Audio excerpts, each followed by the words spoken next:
तो बच्चों, in our previous lecture we discussed about the transport of oxygen. आज हमने करना है transport of carbon dioxide. Transport of carbon dioxide थोड़ा सा मुश्किल है as compare to transport of oxygen. Transport of carbon dioxide, तो जैसे हमने कहा था कि ऑक्सीजन का ट्रांसपोर्ट है जो वो दो जगह पे होता है। एक तो लंग लेवल पे उसकी लोडिंग हुई और टिश्यू लेवल पे डी लोडिंग हुई। इसकी टिश्यू लेवल पे लोडिंग होनी है एंड लंग लेवल पे डी लोडिंग होनी है। Loading of carbon dioxide eight tissue level and D loading of carbon dioxide eight alveoli और लंग लेवल, यही होगा ना। तो जो ट्रांसपोर्ट है कार्बन डाइऑक्साइड का, ये तीन तरीके से हो सकता है।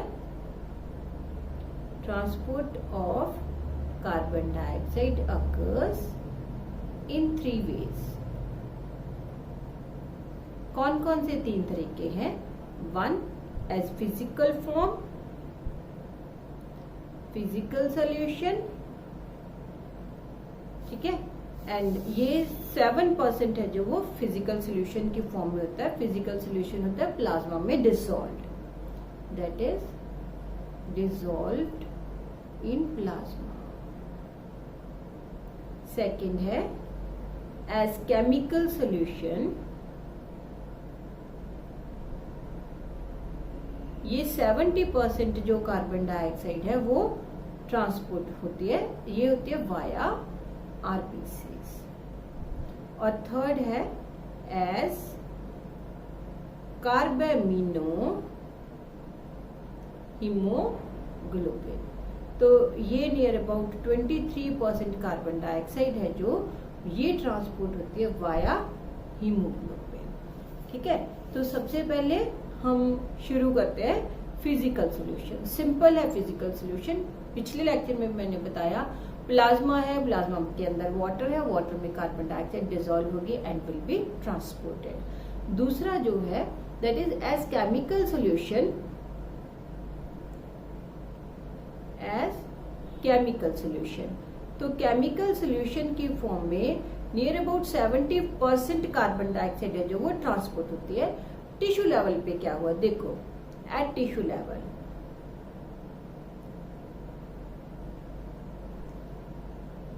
ये बेटे यहां पे ना हम बना देते हैं, ये समझ लो, एक मिनट, ये मैं बनाती हूँ बेटे आरबीसी,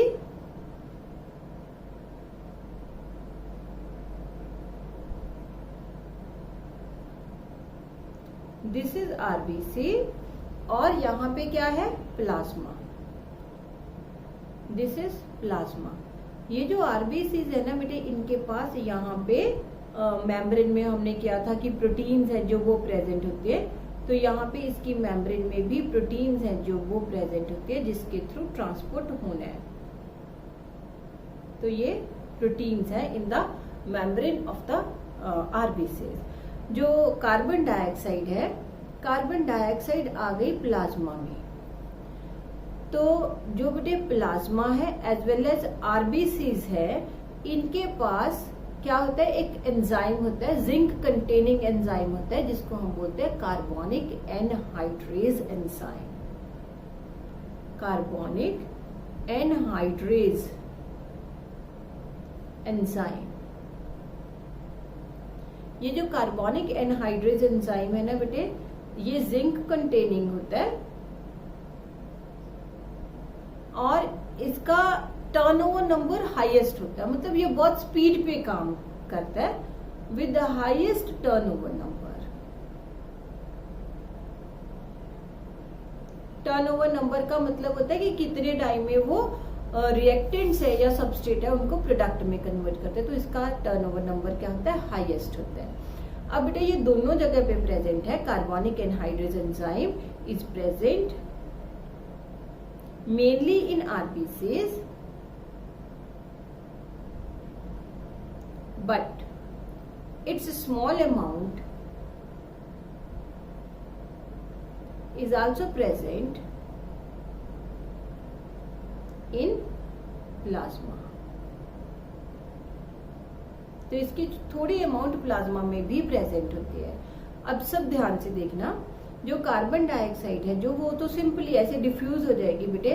कार्बन डाइऑक्साइड है जो इट डिफ्यूजेज इन, कहाँ पे आ गई वो, आरबीसीज के अंदर आ गई।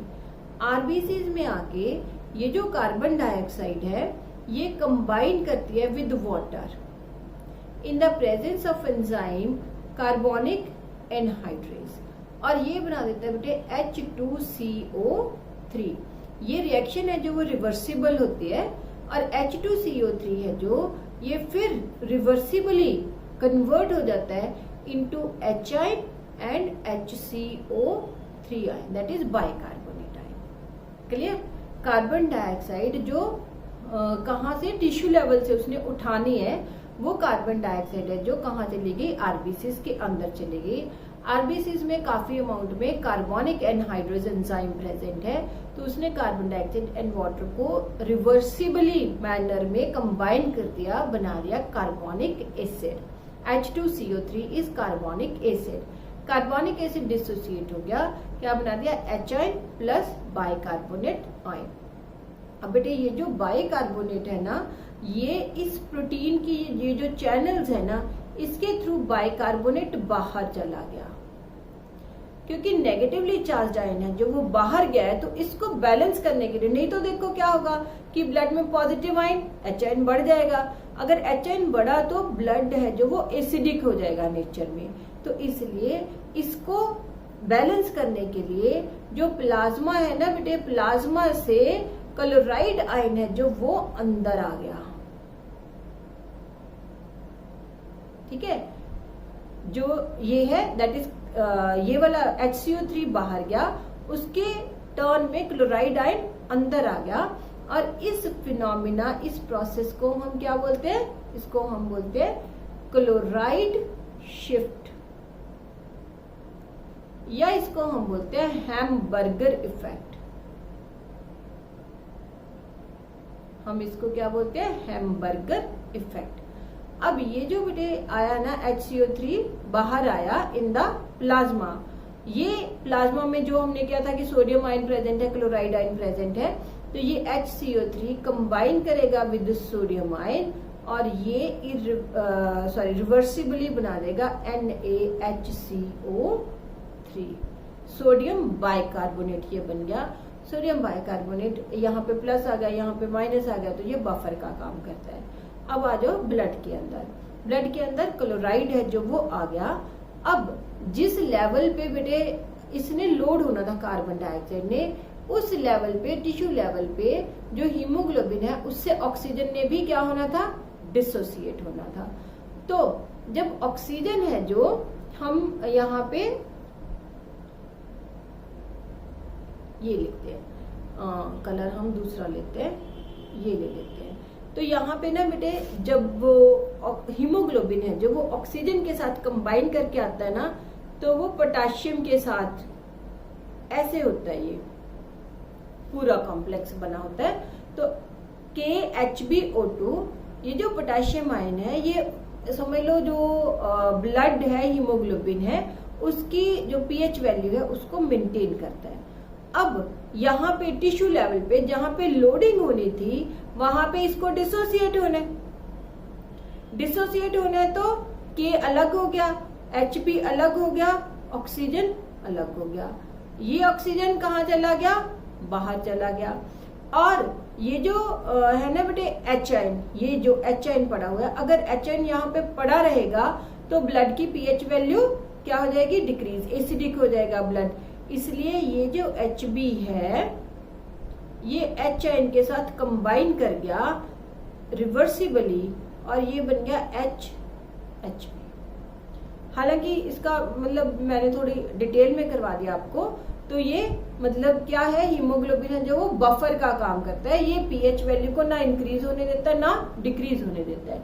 यहाँ पे उसने देखा कि H आयन है जो वो पड़े हुए हैं ब्लड के अंदर, आरबीसीज के अंदर, तो वो उसकी pH वैल्यू क्या कर देंगे, जो है उसको मीडियम को एसिडिक बना देंगे, pH वैल्यू इंक्रीज कर देंगे, एच आयन बढ़ जाएंगे, पीएच वैल्यू डिक्रीज हो जाएगी और वो क्या हो जाएगा, एसिडिक हो जाएगा, इसलिए एच भी यहाँ पे एच के साथ कंबाइन कर गया। अब दूसरा चीज, यहाँ पे ये क्लोराइड पड़ा हुआ है ना, ये तो बाहर चला गया, क्लोराइड अब अंदर आ गया, ये क्लोराइड इस पोटेशियम के साथ कंबाइन करेगा और ये बना देगा KCl, ये बन गया KCl। ठीक है, तो इस फॉर्म में अब ये लोडिंग हो गई उसकी कार्बन डाइऑक्साइड की। तो कार्बन डाइऑक्साइड की लोडिंग एक बार फिर सुन लो क्या हुआ। कार्बन डाइऑक्साइड जहां लोड हुआ टिश्यू लेवल पे, टिश्यू लेवल पे जब ये लोड हुई कार्बन डाइऑक्साइड, तो कार्बन डाइऑक्साइड कहाँ चली गई, आरबीसीज के अंदर।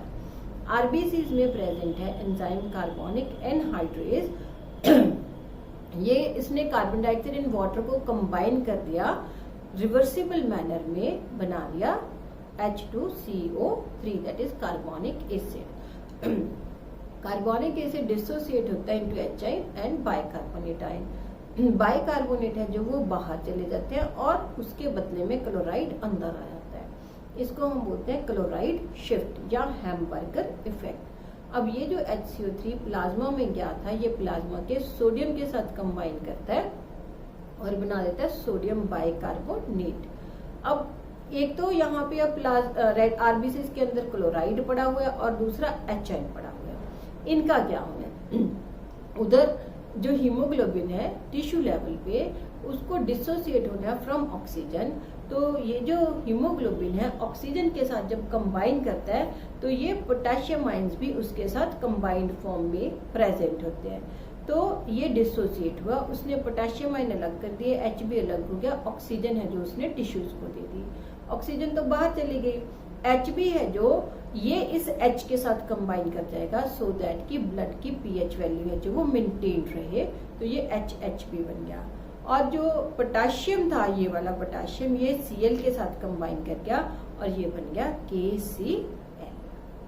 ठीक, अब इसकी क्या होनी है, डीलोडिंग होनी है। जब डीलोडिंग होनी है कहाँ पे होनी है, एट द एल्वेओलाई लेवल। तो रिवर्सिबल रिएक्शंस है, सारी की सारी रिएक्शंस क्या हो जाएंगी, रिवर्स, क्योंकि एल्वेओलाई लेवल पे जो ऑक्सीजन है उसको लोड होना है और कार्बन डाइऑक्साइड को डीलोड होना है। तो देखो फिर क्या होगा, जब बेटे ये डिसोसिएट हो जाएगा, है ना, डिसोसिएट हुआ तो फिर से क्या बना दिया इसने, जब ये डिसोसिएट हुआ तो ये K+Cl वापस बन गया। उधर क्या हुआ, सबसे पहले क्या होगा कि यहां से हम शुरू करते हैं डीलोडिंग। NaHCO3 बना, NaHCO3 कन्वर्ट हो गया Na+ एंड बाइकार्बोनेट। बाइकार्बोनेट अंदर आ गया और क्लोराइड कहाँ चला गया, बाहर चला गया। कैसे चला गया, क्योंकि ये डिसोसिएट हो गया। जब ये डिसोसिएट हुआ क्लोराइड फ्री हो गया, क्लोराइड बाहर चला गया और क्योंकि हीमोग्लोबिन है जो H के साथ बाइंड था उसने ऑक्सीजन के साथ कंबाइन करना है, तो उसका ये कॉम्बिनेशन बन गया, इसलिए उसने H को रिलीज कर दिया। ये H और HCO3 मिल गए आपस में, मिलके उन्होंने कार्बोनिक एसिड वापस बनाया, इन्होंने वापस कार्बन डाइऑक्साइड बनाई और कार्बन डाइऑक्साइड की क्या हो गई, डीलोडिंग हो गई। तो सिंपली लिख दो that is reverse happens at the alveoli level. ठीक है, तो यहाँ पे हमने लिखा carbonic anhydrase enzyme is present mainly in RBCs but it's small amount is also present in plasma. Carbon dioxide combines with oxygen in the presence of enzyme carbonic anhydrase to form carbonic acid, to form carbonic acid. तो ये बन गया H2O plus carbon dioxide carbonic anhydrase, ये बन गया H2CO3, that is carbonic acid. Carbonic acid है जो ये डिसोसिएट हो गया to form H plus HCO3 bicarbonate. जो बाइकार्बोनेट है, ठीक है, बाइकार्बोनेट है जो ये आरबीसी से बाहर चला जाएगा। Bicarbonate released into plasma, it get combined, it combines, किसके साथ कंबाइन किया, with sodium to form sodium bicarbonate. ठीक है, और जो H है उधर क्या हुआ, एट टिश्यू लेवल ही चल रही है अभी, ऑक्सीजन ने होना डिसोसिएट, तो वो पड़ा हुआ है KHbO2, ये डिसोसिएट हुआ K plus HB plus O2। Oxygen है जो that is diffuses to tissues, ये टिश्यूज के पास डिफ्यूज हो गई, और जो Hb है K प्लस Cl कंबाइन कर गया, बना दिया KCl, H plus Hb combine कर गया, बना दिया HHb। इस HHb को हम बोलते हैं haemoglobinic acid.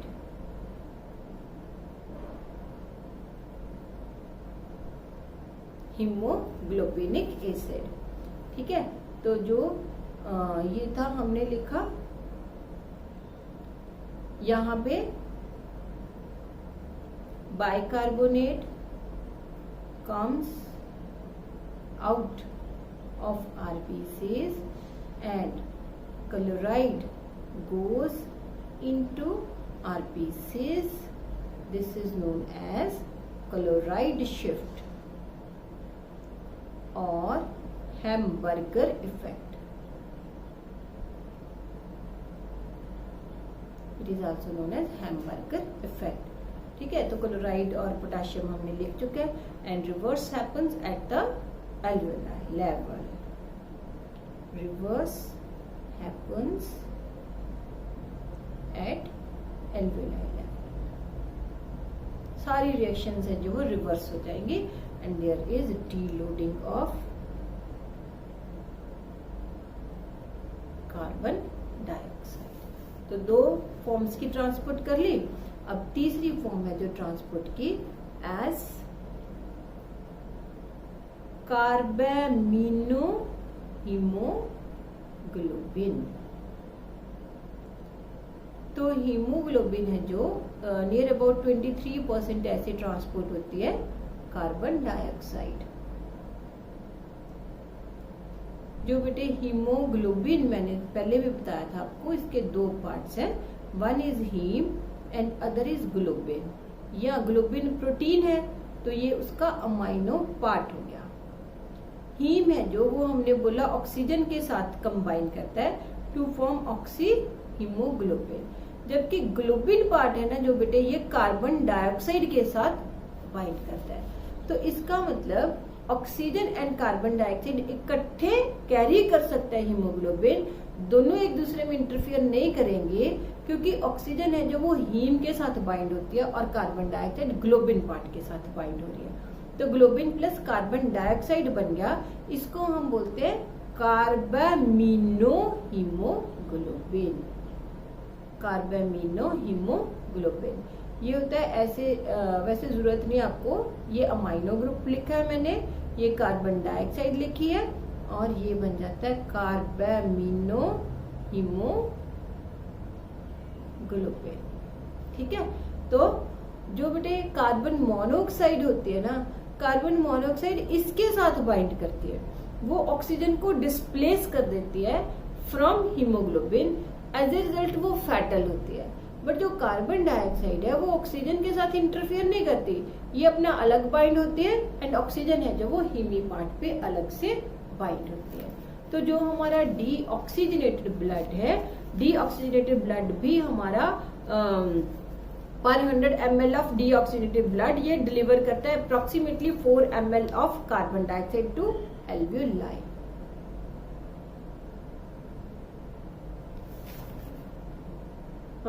approximately 4 ml of carbon dioxide is delivered by blood to alveoli. 4 ml oxygen है जो वो डिलीवर करता है। इतना क्लियर। अब दो चीजें और ध्यान से सुनो। वही डायग्राम जो मैं कहती हूँ कि बड़ी इंपॉर्टेंट है, ये हमने बना दिया एल्वोलाई, ये हमने बना दिया पल्मोनरी वेन एंड आर्टरी। ये ब्लड है जो वो लेके गए, यहाँ पे मैं हार्ट नहीं बना रही हूँ,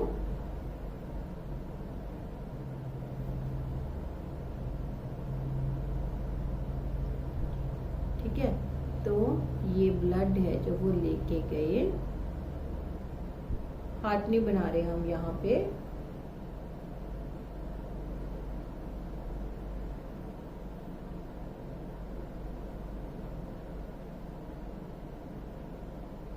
तो यहाँ पे हम बोल रहे हैं ऑक्सीजन डिफ्यूजेस इन, और यहाँ पे हम बोल रहे हैं कार्बन डाइऑक्साइड डिफ्यूजेस आउट।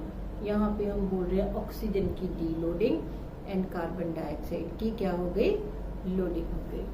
तो बेटे जो एक साइंटिस्ट था बोहर है जो, उसने क्या कहा, उसने कहा कि इस टिश्यू लेवल पे ऑक्सीजन है जो वो डिसोसिएट हुई from its haemoglobin due to increase in concentration of the carbon dioxide. This is known as Bohr's effect.